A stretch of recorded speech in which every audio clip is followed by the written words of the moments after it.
Thank you for listening to the Tattness podcast on the Tattness Co. Network.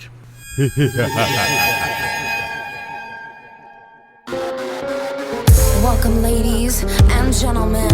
A Mercedes kind of sentiment, luxury and trust in me to honor the free we all should be in. Sees my sundial burst into yin and yang, right left me and you. Welcome to the Tattness podcast, you guys. I have an awesome guest.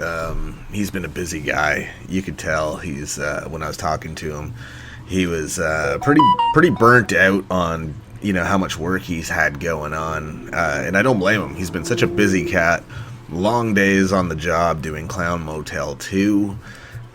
This guest is a producer and an actor. You may know him from being a VIP drug lord in Training Day. He was a miscellaneous worker doing the film Bumblebee. He was in a lot of stuff, man. He's done some cool stuff. A Star is Born, he was in that as well. And there goes my motherfucking phone again. Jesus. Anyways, just this display of how busy I am. And of course, I forgot to silence the sumbitch. But that being said, my guest, Joseph Kelly. Love this guy. Really cool guy. I hope you dig the conversation. We discuss video games and things like that he likes to do to kind of unwind. It's pretty cool, man. Check it out. All right. So how's everything going, man? Yeah, it's going pretty good. I can't complain really. And yourself? Not too bad, man. I can't complain. I've been busy as hell. I've had so many damn guests. Like the other day, most days now I'm doing about 3 shows a day. Oh, wow. It's 3 guests, and it's I had Jan Birch on the other day, Friday, and Angela Joseph, which is awesome. Funny as hell. Everybody was awesome, man. It's pretty cool, but then there's a lot of editing to do. I can imagine. Craziness, man. It's never stops. It's Clown Motel I keep hearing about now because I've had so many people on that are involved with it. Okay, yeah, and I know you had Angela Joseph and stuff. Any other cast members? Man, I've talked to Jimmy. Yep. Jimmy Starr. At one point, I had Ron Russell on the show. He's hilarious, man. Yeah, it's crazy. We had, I think, Jimmy was on both days because of Ron. But Ron was filming 2 days and Jimmy filmed 1. And I remember Ron Russell, his outfit actually didn't fit. His coat was like maybe 6 sizes too big at first. And his pants were like 2 sizes too small. So, got to work with what we have. So. Oh, I'm sure he had a few choice words for that situation. Oh, yeah. Yeah, he just carried his jacket the whole time. And his pants were ripped. He was just like, He's hilarious, man. I was just on their show not long ago. And, with Ron, right out the gate, he's going to hit you with something that you're just like, oh, here we go. And oh, yeah. it begins, man. Always cracks me up. He's funny as hell. That dude is too much, man. Yeah. He definitely knows how to get the party going. And you think of it, he's like 80 years old now. Just imagine him 20 years ago. Jesus. No doubt. I mean, he's not slowing down for nobody, man. That dude's hilarious as hell. Oh yeah, definitely. Every guest I've had has been great. Angela was hilarious. We were cracking up about the stupidest shit because we got into every conversation imaginable. And it was cool just talking to her about her experiences with all the things that she's been doing. And I told her, we're going to have to fight now, man. She got to work with Schwarzenegger. I'm a little bit jealous of that. Oh, yeah? That would have been cool. No, that is cool. Yeah, my dad actually has, when Schwarzenegger was in governor, in LA, California and stuff, my dad, he's in the financial side and stuff. So, they went to a couple parties together. And you think Arnold's a big guy. My dad's, about 6'3", same height. Arnold was probably, it seemed like 6 feet, 6'1". Wow. But on the screen, he looks bigger, Right. I'm 6'5", so I mean that would probably blow my damn, yeah. You know what I mean? Standing next to him, be like, wow, Yeah. I thought you were taller, bro. Right. Yeah. That's nuts, but that's cool, man. Because I hear great things. He's a good dude, from what I hear. Yeah, nothing. Yeah, heard about good things too, and nothing wrong, and yeah, all good. Yeah, that's cool. You know, anytime someone gets that opportunity, man, that's got to be a trip because, you know, doing this show, I've talked to so many people. I've become friends with so many people that I grew up watching their work. You know, a lot of people from like the Nightmare on Elm Street series and stuff like that. Mm. And it's like now they come on my show or they'll give me a call, and it's like, how weird is that, man? You know what Oh I mean? yeah, I mean, you go back to the, you know, old horror franchises, horror films. Did you do Eileen Deach yet from The Exorcist? Not yet, but Okay, she'd love to come on. Yeah. I'm sure that'll probably end up happening. You know, it's been crazy. It's been like a lot of high praise. Like at one point, I found out from a guest that came on that Scott Page from Pink Floyd told him, like, you got to do this guy's show, dude. So, Oh yeah. damn, that's cool, man. You know, and then hear that from a bunch of other people. So it's always a matter of time. I get pitched a bunch of people. I'm like, sure, let's do it. You know? Oh yeah, just keep lining it up. It just helps out. And Scott Page, we actually met. Yeah, Ron Russell was there too. We got invited to this like Oscar party. But you know, watching it, Scott Page was there.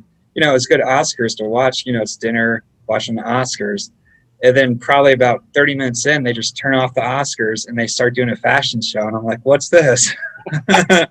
They did the fashion show for like 75% of the time. I'm like, oh, you know, we missed the Oscars, but Wow, that's different. yeah, yeah. I can imagine how confusing that would be. Like, what the hell's going on? Yeah, because we just had like 2 or 3 tables of like filmmakers there. Everyone else, probably like the other 20 tables, were all fashion designers. We just got invited to this event, so we're thinking it's for the Oscars, but yeah, guess not. That's nuts. Yeah, that would throw me off, man. I'd be like, what the hell? Yeah. Yeah, right. Yeah, Scott was a great dude. And I've had so many people on, and just hearing from people that he was like highly recommending the show, I was like, damn, that's crazy. Oh yeah. And so, you know, I'm booked all the way to like November 2nd so far, and still get new guests kind of being tossed my way. So it's like, all right, cool, let's do it. You know, so Yeah. like I said, How long have you been doing this show? October was 1 year. So, Oh wow. or not October, August rather. August. Okay. Yeah. Oh wow. So a little more than a year, right? Yeah, it's just still kind of new. All things considered, yeah, it's only been a year. You know, I'm known for other things and like my MMA career and things like that. So I was like, dude, this is so much nicer than getting punched in the face for a living. Yeah. You know, I talk to cool people and don't get kicked in the head. It's awesome. Yeah. Anime world. Yeah, I haven't worked with many people in anime. One of my first movies, community service, one of the officers, Tristan McAvery, he used to do anime voiceover for a few different TV shows. I don't recall it off the batch, but yeah, That's I awesome. always thought, you know, animation was a pretty cool field. Oh yeah, no, for me it's MMA, like mixed martial arts, like Oh, okay. yeah, like getting punched in the face on the regular for Oh shit, yeah, that's definitely different. yeah, man. Yeah. Yeah, this is much more peaceful. Yeah, at least you know the stunt side of stuff, I guess, right, with film and stuff. Right, you know, it was really cool actually. Jimmy asked me like, why the fuck are you not in horror? Because I'm 6'5", 265 pounds of muscle and shit. So, you know, he's like, why are you not killing people in a movie? Oh yeah, So yeah, you could put. I mean, yeah, anytime. I mean, that's like the perfect. I'm trying to think of Kane Hodder. He's probably about 6'6", 6'7", I want to say. But then you have, you know, like who we work with is Tony Moran, the original Halloween Michael Myers. He's probably about 5'11".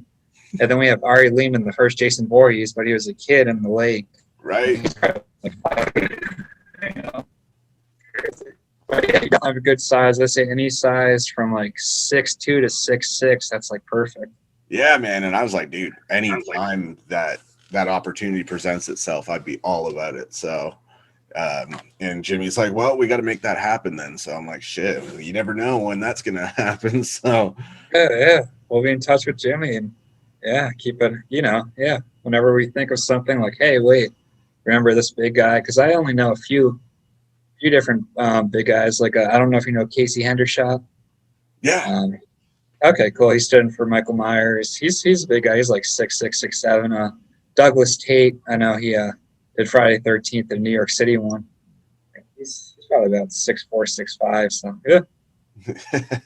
There's not too many of us, man. Floating. No. Sure, especially in California. Yeah, Yeah. no doubt. I'm in Canada, man. So apparently they grow pretty big out here. So. Oh, really? Yeah. It's cool. I love Halloween as well. So Tony would be awesome to have on. I just had Dig Farish on a couple days back, and that was cool. Yeah. It's from the Rob Zombie remake, and I was like, dude, this kid was awesome in that shit. Like, he was creepy as hell. Yeah. Was that what was that in the Michael Myers remake? The Yeah. little kid? Yep. Oh, okay. Yeah, I met him at a few conventions. I'm just so bad with names usually. Like if you show me a face, I'll be like, okay, yeah. Yeah, especially his. He's very recognizable because of that character. He was a creepy kid in that movie, man. Wasn't he in Hancock too, or was that a kid that looked like that was him? Yeah. Okay, that threw him up in the air and stuff. And, Yeah. That was funny. I know. I had people telling me when I was getting him on the show, you got to ask him about being that obnoxious little shit in Hancock. I'm like, will do. That's awesome. And that's how I presented the question to him. I'm like, hey, man, everyone's going to kill me if I don't ask you about being that little bastard in Hancock. He's like, dude, that was so much fun. He's like, they rigged me up to a crane. And it's like, told me the story. I was like, that's fucking nuts. Yeah, no. It is. Imagine being a kid at that age and having those experiences, man. That's pretty cool. Yeah, I mean, that's a good amount of them start off that way. Then, after the high school age, college, they just either fade out or, like get out of film, or their film career kind of goes downhill, or they just go uphill, Yeah. It's crazy the different ways. Absolutely. And I was like, damn, to be that young and starting out, and he gets to work with Malcolm McDowell. I'm like, that's cool, man. That would have been fun. Oh, yeah. I love that guy, man. He's cool. Definitely, yeah. So nice. Yes. What's that? No. Yep. So I'm just trying to think with all the horror people we have. I told you Tony, Ari Lehman, Eileen Dietz. So in this new movie we're doing in Oregon in a week, we have Courtney Gaines from Children of the Corn. That's awesome. Some other things. So he was a last minute casting. Yeah, so that Eileen Dietz. So yeah, I guess the horror, all their different franchises. One I haven't worked with yet is someone on Nightmare on Elm Street or Texas Massacre. So yeah, that'll definitely. Oh, that's cool. List. Yeah, I'm friends with Ken Sagos, and he was on my show, and I love that guy, man. He was cool in Nightmare on Elm Street 3 and 4, and I found out something really cool. He's like considered a pioneer because he was the first black character to survive a horror movie that's like a worldwide horror movie. Beginning. Oh, really? Yeah. Oh, wow. I read something about that too. Is it like different types or just in the U.S.? Because was LL Cool J or him? Wasn't he one of the first two, or was? Yeah, in Halloween H2O he survived, if I remember correctly. So that was cool. And then Busta Rhymes did the same thing eventually in another one of the Halloween. I think the one that came after that. But Ken was like the first one to ever do it. It was unheard of. And that is. Yeah, so he's been credited for that. That's super cool. And I'm also friends with Mick Strawn, who was the set designer for the production designer for Nightmare on Elm Street 3 and 4. He was on my show. He's coming back Friday, and he's bringing a guest with him who was working on The Blob and Tremors on the effect. Okay. So that'll be cool. And yeah. I just got a book from Mick that he wrote about his experiences doing the Nightmare on Elm Street movies, and it's got pictures and stories from what happened on set. Really cool. Yeah. Was it like yeah, no, that'd be cool to read, just like, people's experience on set. And with our last one, we kind of did a little documentary too, because, people watch a horror film, that's just an hour and a half of their life. They don't realize how long it takes to make a film, just the whole process. Right, and the things you go through. I heard that it was hotter than hell in Clown Motel. Yeah, yeah. Tonopah, Nevada. We're at a 6,000 foot elevation, so a little cooler than Las Vegas. But I mean, some days, and especially when we're in Boulder City at the caves, some days probably got up to 100 degrees. And, when we're in the middle of nowhere or we're by the caves and there's no hotels for like 10, 20 miles and we have like one RV, everyone's trying to like jump into the RV. Oh, no doubt. Yeah, Ron was talking about it and said, man, the AC was too damn loud to have on, and then you're dying without it. Oh, yeah.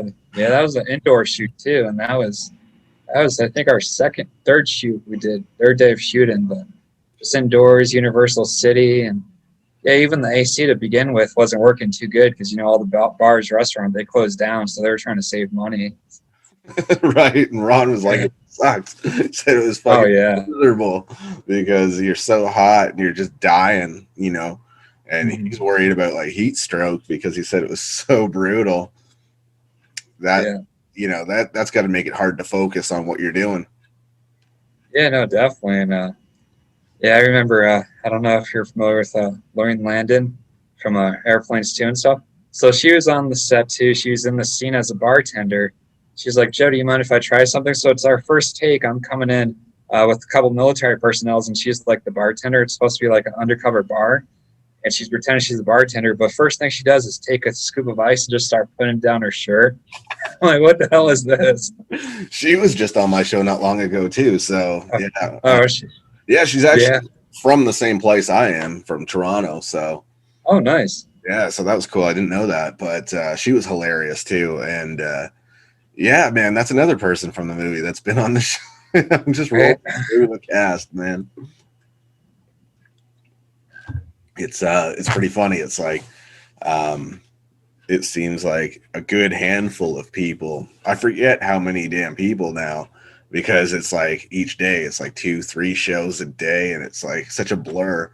Oh yeah. You know what I mean? It's like, oh yeah, I had this person on and this person, and it's like, shit, I've done like half the fucking film now. Yeah, just forgetting stuff. And that was, I mean, even for this time period with COVID and stuff, that was, even bigger than my last set. I mean, overall, we probably had maybe like 35, 40 people to 60 people at one time at the most.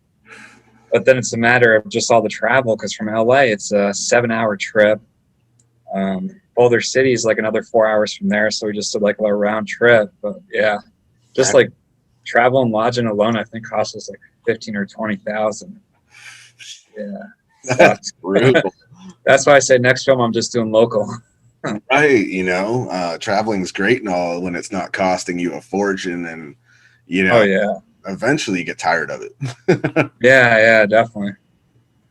Yeah, that sounds like it's pricey as hell, man. You're just constantly going around and having to stay at all these places, and fuck, like that would get tiresome pretty quick. Oh yeah. It's okay once in a while. That's why I took a year off in between the Clown Motel franchise. No doubt. I mean, shit. So when you're not doing movies, then is like something is there something that you really enjoy doing besides that? Because everybody's got their thing where it's like, I don't want to do work anymore. Like, as much as you enjoy it, people are passionate about what they do, but yeah, to get my mind off work or whatever. Still like watching movies, of course, like everything cool down. But another thing that's like kind of, off topic, or not off topic, but like games, like video games and stuff. Just different things, anything in that. Hiking, I guess, a little bit. But, I think the games are, where I could just forget everything for a while, just go. That's awesome. I'm in the same boat, man. Besides the gym, of course, I love being in the gym for like 4 hours a day. But then, I want to just kind of relax at some point, and video games usually are a pretty cool way to just kind of forget everything, man. I really got into Fallout. That one was super cool. Okay, cool. I think I downloaded that. I haven't played it yet. Because I usually I'll go in the library, see what's on sale, then I'll download a couple games, and it takes a few days to download. So.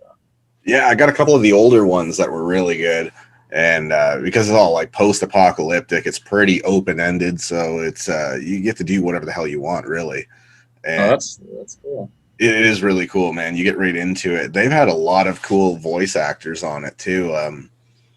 The third one, Liam Neeson did a voice in it, and Malcolm McDowell was also in it, and I was like, "That's cool, man." That is. Yeah. Did you ever play The Forest? No. How is it? That's a good game to look up. It's like an open world also. Pretty much plane crash. You crash, you're like the only one there, and it's pretty much survival, Cannibal Island kind of. And they teach you have to climb trees or build your own house. And that's cool. That actually sounds like a blast. That sounds really interesting. Yeah, I think it's for the computer. I think you could get it for PlayStation. I'm not sure what other systems right now. I'm going to have to check that out. That sounds awesome. Yeah, no, definitely. Yeah, I enjoyed it. And you go into caves and stuff, and then there's it's not just cannibals anymore. They're as you get further into the game, there's creatures. There's this six-legged pregnant woman chasing me. Holy shit. I started getting back into the Resident Evil games too, because they remastered them. Oh, nice. And I just kicked the shit out of the first two. I haven't gotten the third one yet, but I keep hearing that they kind of botched it pretty bad. So, but the graphics look awesome on the remastered versions. Yeah, I actually just downloaded the newest one. Oh, cool. Resident Evil. So I did play a decent amount of it, but then I got stuck, so I have to pick it back up again. That's the hardest part, man, because there's so much that puzzle shit in it, and that if you don't figure out what you're doing, then it's what am I supposed to do? You know what I mean? Yeah. I mean, you could try for a few days. Otherwise, you're just okay, I'll YouTube it. Right. One game I really started getting into recently, I kept seeing it around, and I never knew if it was any good or not, so I never bothered with it. But then on the online store, I saw it, and I was like, okay, cool, I'll check it out. It's We Happy Few. It's actually really good. Oh, cool. We Happy, it's called? We Happy Few? Yeah, it's really cool. It's about an oppressive government in the UK where they make everybody take this pill called joy because they want them to forget the history of the country, because they figure the only way to not be depressed is to not have memories. So, anything that's negative, they try to act like it didn't happen. If it's in the newspaper, they have a person that basically censors it as if it never happened and just blocks it out. And it's, wow. And of course, there's somebody who feels like they don't see a purpose to this, or it's not healthy for anyone. So they're trying to put an end to it. So you get to play as multiple characters. There's a story for each one. And the cops are out in the streets enforcing that you're taking this pill. They can tell by your eye. Oh, okay. And if they see that you're not on it, then, they come at you. And it's this is crazy, dude. It's super cool. Yeah. It'll be like the vaccine soon enough. I can take this. It's very true, eh? When you think about it, it's shit, man. That does seem like it's very political and relatable today. So I believe this is supposed to take place after the World War. Okay. But, it's kind of creepy how it kind of aligns with what's going on now. Yeah, no, definitely. Yeah, I was just on Dean Piper's show today, and he always gets into what's going on over there. And he's like, man, I'm just going to move there. The hell with this. Over in the UK? To Canada. He's going to come. Oh, in Canada? Yeah. It's crazy. How are you guys over there? Because our lead actress was over in Canada for the first film, and she was still, I don't even think they were on stage 2 yet or whatever. So, she called off. She's like, I don't want to hold up production because it'd be another year. You guys could get a replacement if you want. So we did mutual, but yeah, they wouldn't let her like leave and then come back and, stuff like that. Yeah, it's pretty crazy with the border situation. Where I come from in the Toronto area, it's bad. Like they were getting like 700 new cases a day because nobody's, following any kind of guidelines. But where I'm at now, I moved 3 years ago to Nova Scotia, and it's been like there's no new cases at all. Everything's been great. So it's like night and day. You know what I mean? Yeah. That's good. Yeah, like you were saying before, you work out like 4 hours a day and stuff, and the gyms are still closed over here in LA because that's what I used to do. Every other day, at least 2 hours a day, and it's now just sucks. Yeah, I had 6 months of that where I was going nuts, man. I was like this, and now that they're open, this is what I find to be ridiculous. The mask policy for the gym. Mm-hmm. You basically wear it as you come in, go past the desk. Once you go up the stairs to where the workout stuff is, you take it off, you're fine. Yeah. But, okay, so on one side when you walk in, you got the desk. On the other side, you got the cardio section. So over there, you don't need to wear it. But if you're over coming in the door, you have to wear. What's the point at this point? Oh, yeah.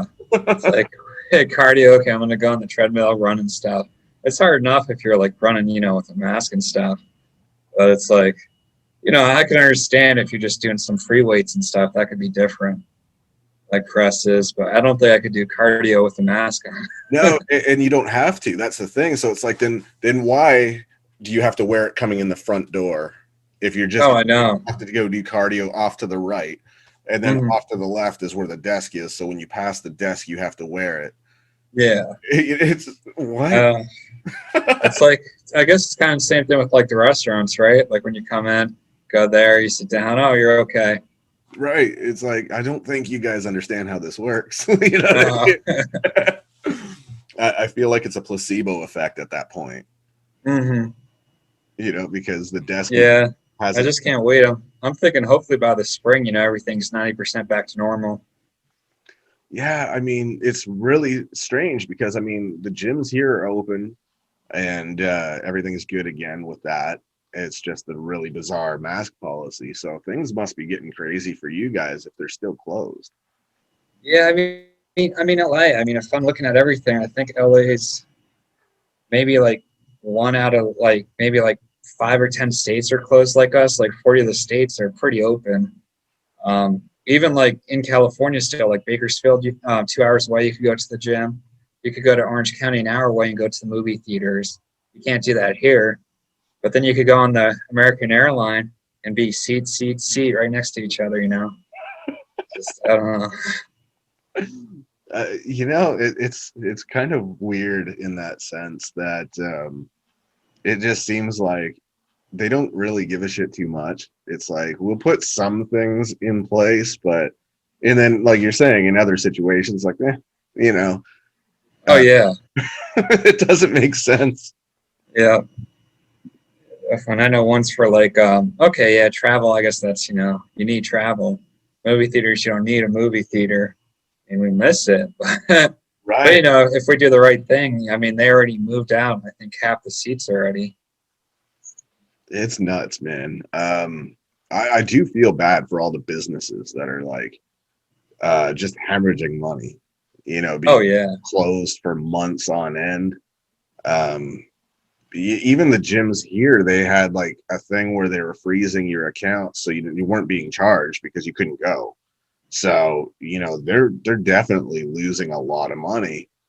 And now that they're finally back open again, they're not seeing as many people. And it won't be a while till they do. Yeah, I belong to Planet Fitness, and they did the same thing. But it took them about a month or so, and then they're like, okay, we're going to close. We're going to freeze everyone's membership. Then other places, I think it was like 24-hour fitness or something.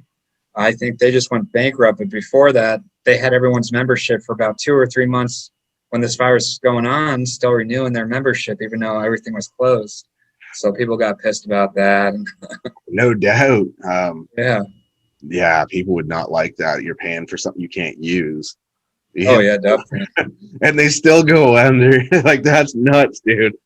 Yeah, and if you think about it, if they did that for 2 or 3 months, like, okay, they probably still had to pay rent, but then they saved on all the employees and all the utilities. And just, Right. The gym that I go to, Good Life, I found out like people were so jazzed when this first started. They're like, oh, they're really cool. Even though they closed, they paid us for 2 weeks. Mhm. Those people had no idea they'd be off work 6 months, so Oh, I know. Yeah, I heard about 2 weeks and 6 months, and still some places. I mean, even restaurants, you go back now, you could go outside to eat and stuff, but I mean, I think even Disney World in Florida, they cut, I don't even know how many, 50, 75,000 jobs, like part-time jobs and stuff. Yeah. Yeah, it's crazy how it's affecting everybody. And then there's other people that are thriving regardless, like Oh, yeah. my business is fine. I get to do this, so it's fine. I just don't get to sit in a room with somebody and talk to them like I would like, but I mean, with technology, we can do this. So, but other people, man, I feel sorry for them because they just got like hit so hard for so long that they had to kind of change career paths, and make ends meet however they can. So, Oh, yeah, definitely. it's pretty nuts. And just to see in different regions how it's like varying, it's where I'm at, there's no new cases, everything's great, but people are still keeping their, precautions and their, their guidelines in place. But then there's other places where they're just unruly, man. Like they think nothing applies to them. And then you're like 700 plus cases a day. Oh, yeah. Like that's a lot. Yeah. And especially you said just for Toronto, right? Just one city? Well, yeah, and that province in general, it's like, damn, dude, what are you guys Yeah. doing over there? Yeah, that's a lot. Yeah, I think they say every one person that gets it can give it to almost 2 people, Like that's just saying if you're just regular distance, how you usually are or something. Yeah, that's nuts. And then out here, it's like everybody's kind of taking it seriously. Stores are still open, things like that. You can still go do things. It's just you got to have a mask in order to go in. And, it is what it is, man. It's not going to kill you to just throw it on just in case. Oh, yeah. It's their policy. You have to do it. It's the law here now. It's not even just the store's policy. It's like that's the law is if you're going to go into a public place, you have to be wearing it. But of course, there are some exceptions like the gym where you basically just wear it on your way in the entrance. And if you go into the change rooms, but otherwise you're up there working out without it because there's no mandatory, use of masks while working out because it's harmful. It's like you're saying, imagine trying to do cardio, breathing your own, Oh, yeah. carbon dioxide in. Yeah, and that's true. And if I was say like older, like 70 or whatever, I probably wouldn't go to the gym. I'd be like, I want to get exercise. I'll just walk outside in the park and stuff. Exactly. I think that would be beneficial to people at that age as well. Because like I said, the gym's not really busy right now. You go in, it's usually pretty dead, which I love because then you're not standing around waiting, Oh, yeah. All right, y'all, that was Joseph Kelly. Super cool guy, man. Really nice dude. I didn't want to keep him too long because he's had such long days, as you may have heard in the show. Sometimes doing 17-hour days, things like that. It's like you don't want to keep somebody that's just gone through that kind of filming. You just kind of want to get your shit in and then let them relax and finally unwind. And I'm sure he appreciates that as much as I appreciate his time. And we'll have to do this again sometime. It was super cool of him to invite me out to the premiere of Clown Motel 2 as well.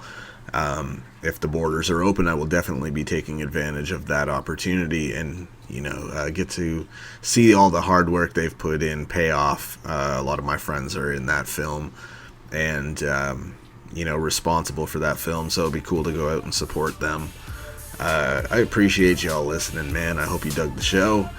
And if you have any games that you want to recommend, hit me up at tattness@tattnesscode.com and email me your recommendations for games, and I'll be sure to check them out, and I'll let you know on the show how I liked them or how I found them to be, if I got into it or not.